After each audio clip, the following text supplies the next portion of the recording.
दुश्मन को प्यार दोगे तो गला ही काटेगा। दुश्मन को दुश्मन मानकर व्यवहार करोगे तो कभी हारोगे नहीं। रोना चाहिए एकांत में।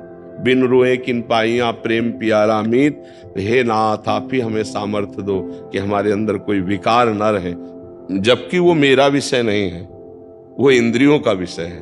अगर समझ पा रहे हो अध्यात्म है ये।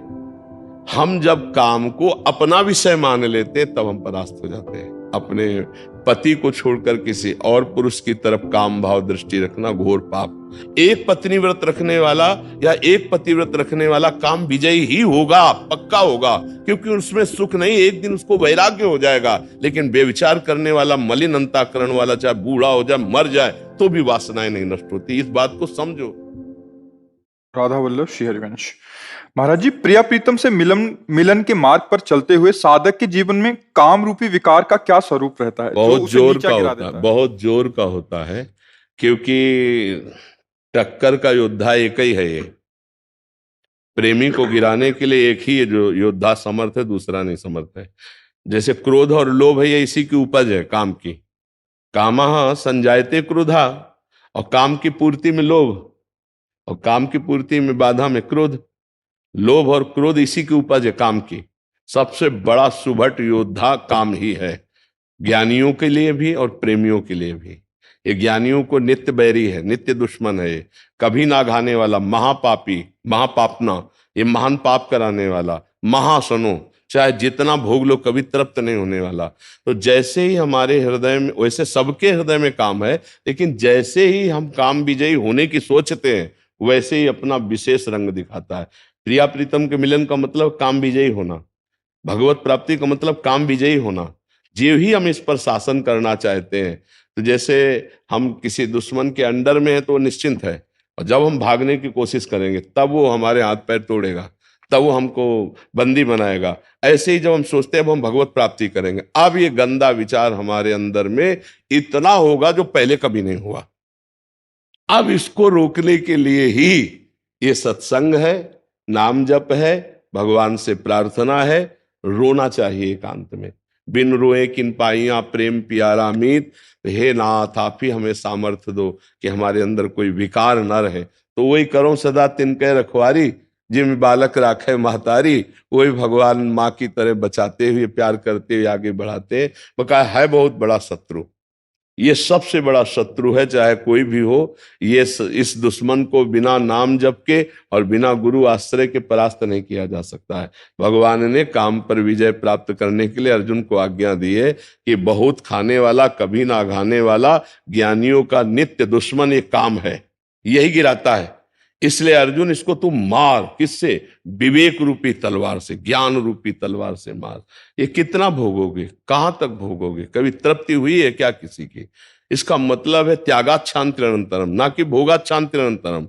भोग से तो और अग्नि बढ़ेगी, और काम बढ़ेगा, और वासना बढ़ेगी। तो धर्म पूर्वक जब काम को सेवन किया जाता है तो उससे वैराग्य आता है। जैसे गृहस्थी है धर्म पूर्वक, शास्त्र मर्यादा, और विरक्ति है तो आजीवन ब्रह्मचर्य, तब इस पर विजय प्राप्त किया जा सकता है। तो काम तो प्रेम और ज्ञान दोनों में बाधा पहुंचाएगा। जहां आप कमर कसोगे, बाधा तो सबको पहुंचा रहा है, लेकिन वो उस समझ नहीं पा रहे। पर जब ज्ञान और प्रेम की तरफ बढ़ोगे, तब वो तुम्हारी टांग खींचेगा संसार की तरफ, तब तुम्हें भ्रष्ट करने की कोशिश करेगा। जो तुम भोगना चाहते हो उससे अधिक आपको सुविधा दे देगा। वो माया है ना, आप भोगो, कोई परेशानी नहीं। और अगर आप भोगों को स्वीकार कर लिए तो प्रिया प्रीतम से मिलन की इच्छा ही नहीं रह जाएगी, योग्यता नष्ट हो जाएगी। भोगेश्वरी प्रसक्तानाम तयापहृत चेतसाम व्यवसायत्मिका बुद्धि समाधोन विधेयते। जिसका चित्त भोग और ऐश्वर्य ने अपहृत कर लिया है, मुझे भगवत प्राप्ति कर ली, वो ऐसा सोच ही नहीं सकता है। वो वही सोच सकता है जो भोगों का त्याग कर रहा है, और जिसके हृदय में भगवान की कृपा से ये बात आ गई कि मानव जीवन की दिव्यता भगवत साक्षात्कार करना। अब इन भोगों में फंस करके मैं अपने जीवन को नष्ट नहीं करूंगा। तो गृहस्थ होते हुए, हर कर्तव्य करते हुए धर्म से चलता है, भगवान का नाम जप करता है। और देखो, एक खास बात यह कि जितने भी विकार हैं, ये तभी हमको परास्त करते जब इनको बहुत प्यार देते हैं। दुश्मन को प्यार दोगे तो गला ही काटेगा। दुश्मन को दुश्मन मानकर व्यवहार करोगे तो कभी हारोगे नहीं। क्योंकि धोखा नहीं हो पाएगा। अगर दुश्मन को दोस्त मान करके रख लिया तो गला काट देगा।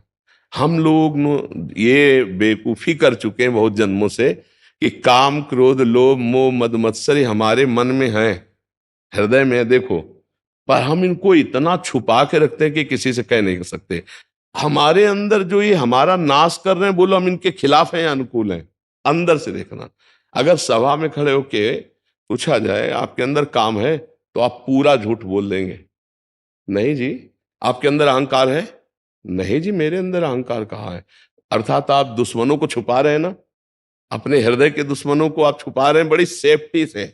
हर आदमी छुपाता है, और अगर दुश्मनों को चौड़े में खड़ा करके इनको दुश्मन बना दो और फिर इनकी खिलाफत करो, तो खास बात यह कि तुम्हें इसलिए परास्त नहीं कर सकते क्योंकि तुम्हारे दस्तखत के बिना इनमें कोई पावर नहीं।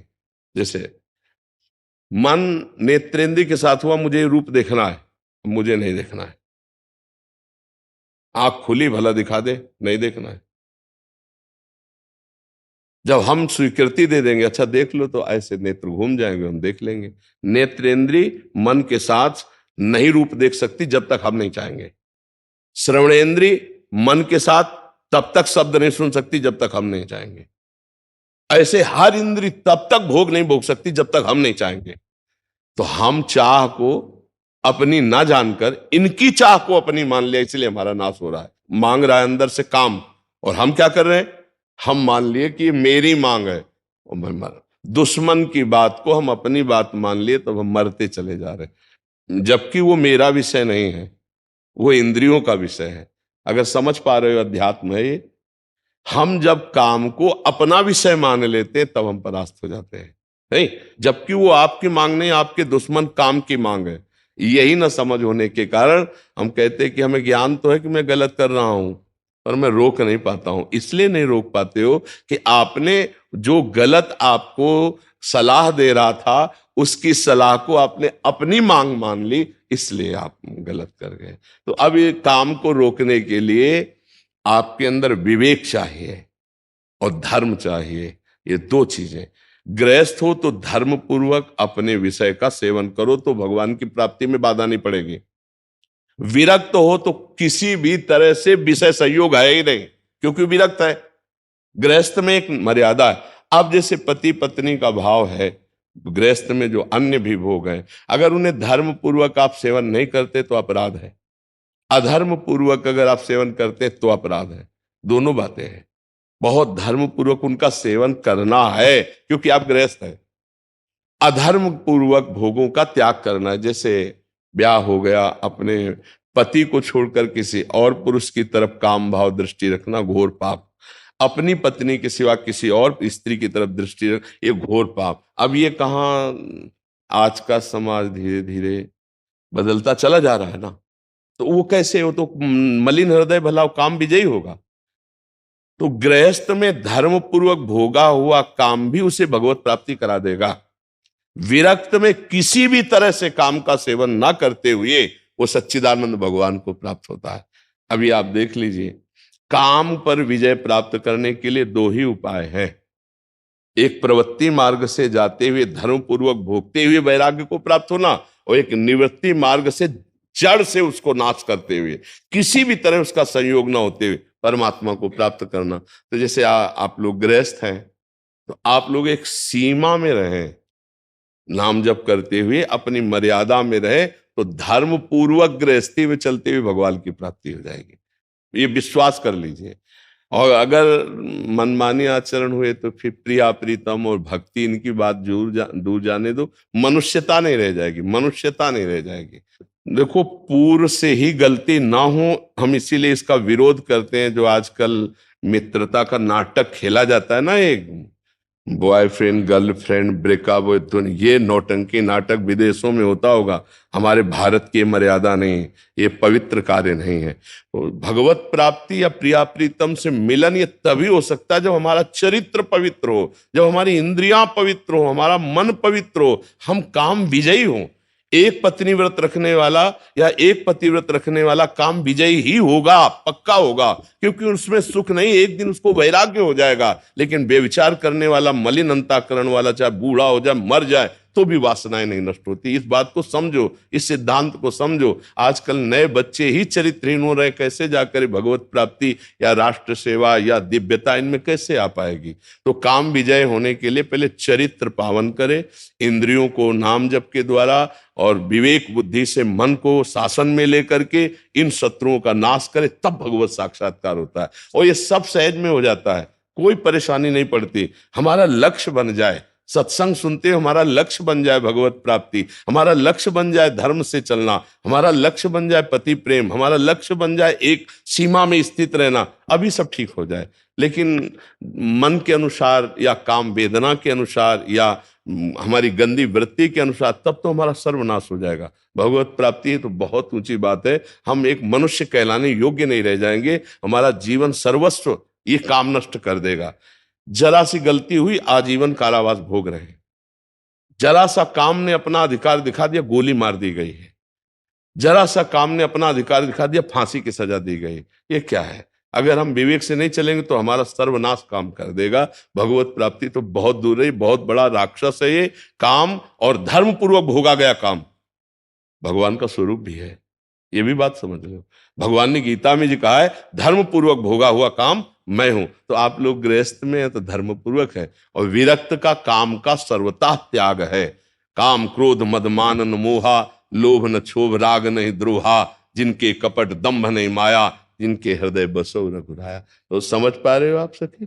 हाँ, ये भगवत मार्ग है, बहुत पहले चरित्र पावन, तभी तो पवित्र भगवान का साक्षात्कार होता है। और इस काम जैसे राक्षस ने सबके हृदय को अपवित्र करने की ठान ली है। कोई बचेगा तो गुरु कृपा पात्र बचेगा, भगवत कृपा पात्र बचेगा। जो बुद्धि से ये सोच रहा है कि नहीं ये दुश्मन है तो बच जाएगा, नहीं अगर मित्र मानेगा तो कैसे बच पाएगा। और आजकल बच पाना और दुर्लभ हो गया, क्योंकि मोबाइल भगवान है। मोबाइल भगवान में जहां जो जिस प्रदेश का जिस देश का जो चाहो दृश्य देख सकते हो, नहीं उसमें सब कुछ विराजमान है, वो विश्व रूप है। मोबाइल मानो भगवान का विश्व रूप है, आप जो चाहो देख सकते हो। नए नए बच्चे पढ़े लिखे अब मोबाइल में गंदी बातें देखेंगे, गंदे विचार आएंगे, गंदी क्रियाएं करेंगे, कैसे उनको भगवत प्राप्ति का लक्ष्य बनेगा? कैसे भगवत प्राप्ति तो बहुत दुर्लभ बात है, मनुष्यता नहीं आ पा रही है। मनुष्यता से दूर होते जा रहे, राक्षसी बुद्धि बढ़ती जा रही, गंदे व्यसन करते जा रहे, गंदे आचरण करते। हम कई बार एकांतिक में कहा है कि आप देखो, समझ नहीं पा रहे हो आप कितने गर्त में गिर रहे हो। आज ये बॉयफ्रेंड से बेकअप, कल उस बॉयफ्रेंड से, परसों उस बॉयफ्रेंड से, ऐसे गर्लफ्रेंड से, है क्या? इसे अगर सच्ची भाषा में कहो तो व्यभिचार कहते हैं। और इस व्यभिचार दोष से जिसका चित्त युक्त है, वो पूरा जीवन अपना बर्बाद कर रहा है, क्योंकि वो व्यसन से युक्त हो जाएगा, गंदी बात से युक्त हो जाएगा। परमार्थ की बात जाने दो, व्यवहार ठीक से नहीं निभा पाएगा, एक परिवार को वो नहीं सुखी कर पाएगा। एक परिवार में वो अगर जाएगा तो वो सुखी नहीं कर पाएगा, क्योंकि उसकी वृत्ति गंदी हो चुकी है। इसलिए हमें लगता है कि भगवत प्राप्ति के लिए आपने प्रश्न किया है तो बहुत ही श्रेष्ठ है। हम सब उन माता पिता से प्रार्थना करते हैं कि अपने बच्चों को सतमार्ग का उपदेश करें, बिना अध्यात्म के सुधार नहीं होता। और उन जवान भाइयों से प्रार्थना करते हैं कि आप अपने मन को सतमार्ग में लाइए, नहीं तो ये कभी आपको चैन नहीं लेने देगा। ऐसी गलतियां हो जाएंगी जिसे पूरा जीवन पश्चाताप करना पड़ेगा। ऐसी ऐसी गलती हो जाती है जिसका कोई, अगर दंड ना मिले भी, सरकारी कानूनी दंड ना मिले, हम बच जाते हैं, तो हमारा मन हमको जला जला के ऐसा दंड देता रहेगा, पूरे जीवन अशांति और असंतुष्टता रहेगी। जी।